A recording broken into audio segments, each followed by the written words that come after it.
नमस्कार, मैं हूं मेघा सिंह और आप देख रहे हैं नेक्स्ट 9 लाइव। रशिया लगातार कीव पर हमले करने की पूरी कोशिश कर रहा है और उनकी ये सारी कोशिश जो है वो नाकाम होती हुई नजर आ रही है।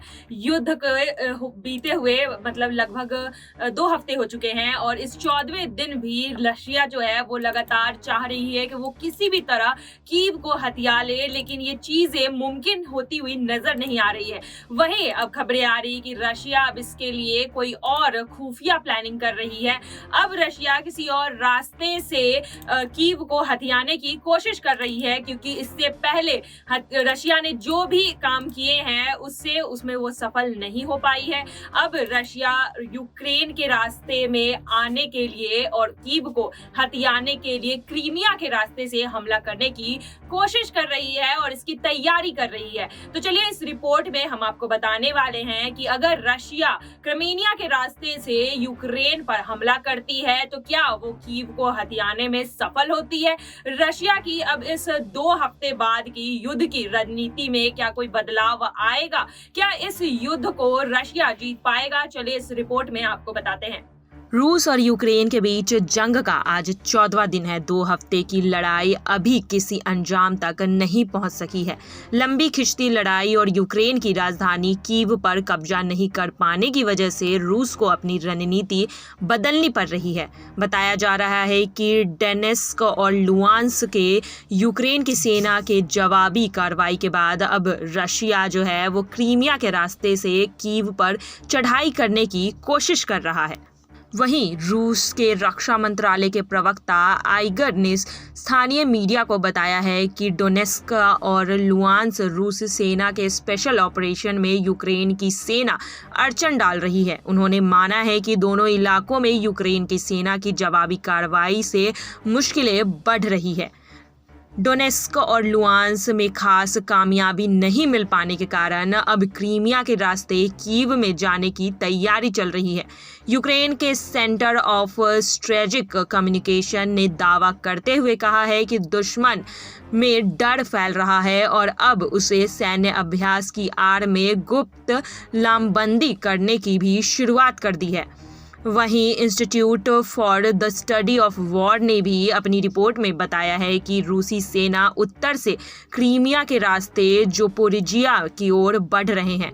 रिपोर्ट्स ने कहा गया है कि ऐसा लगता है कि रूस सेना क्रीमिया से ज़पोरिजिया शहर की ओर उत्तर में अपने ऑपरेशन को प्राथमिकता दे रही है।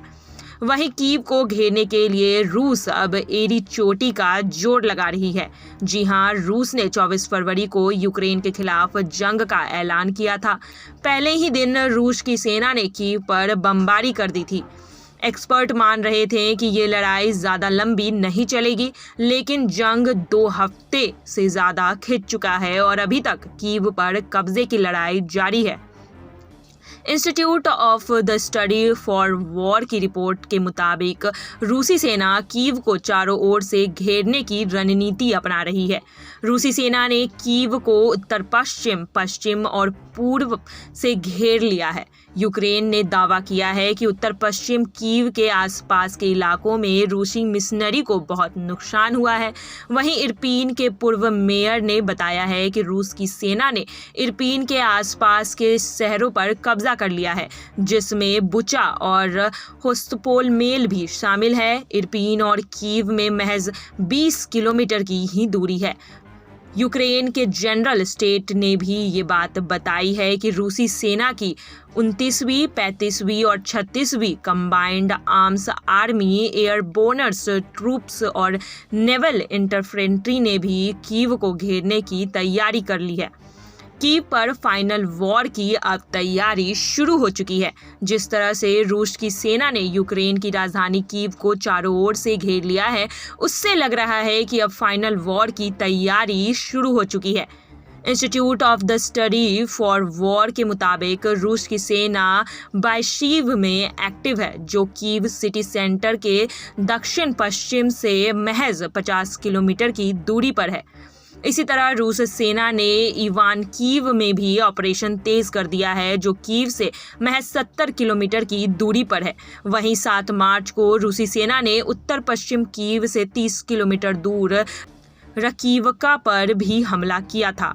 इतना ही नहीं, रूस सेना की डिवीजन अब 40 किलोमीटर की दूरी पर है और इसके पास ही उन्होंने अपना डेरा जमाए रखा है। तो ये देखना दिलचस्प होगा कि क्या अब रशिया कीव पर फाइनल अटैक करता है, क्या रशिया कीव को हथियाने में कामयाब होता है, क्योंकि रशिया और यूक्रेन के बीच वॉर के 2 हफ्ते बीत चुके हैं और यहाँ फिर भी रशिया जो है वो कहीं ना कहीं स्ट्रगल करता हुआ दिखाई दे रहा है। रशिया अपने मंसूबों में कामयाब नहीं हो पा रहा है, उसे कीव को हथियाने की पूरी कोशिश जाहिर कर दी है, लेकिन फिर भी यूक्रेन जो है वो डटकर खड़ा है। वहीं दूसरी तरफ यूक्रेन के राष्ट्रपति वोलोदिमीर ने भी ऐलान कर दिया है कि वो पीछे नहीं हटेंगे, वो अब घुटने नहीं टेकेंगे और रशिया का डटकर मुकाबला करेंगे। वहीं कई जगहों पर देखा गया है कि रशिया की आर्मी को डटकर जवाब देने के लिए यूक्रेन की सेना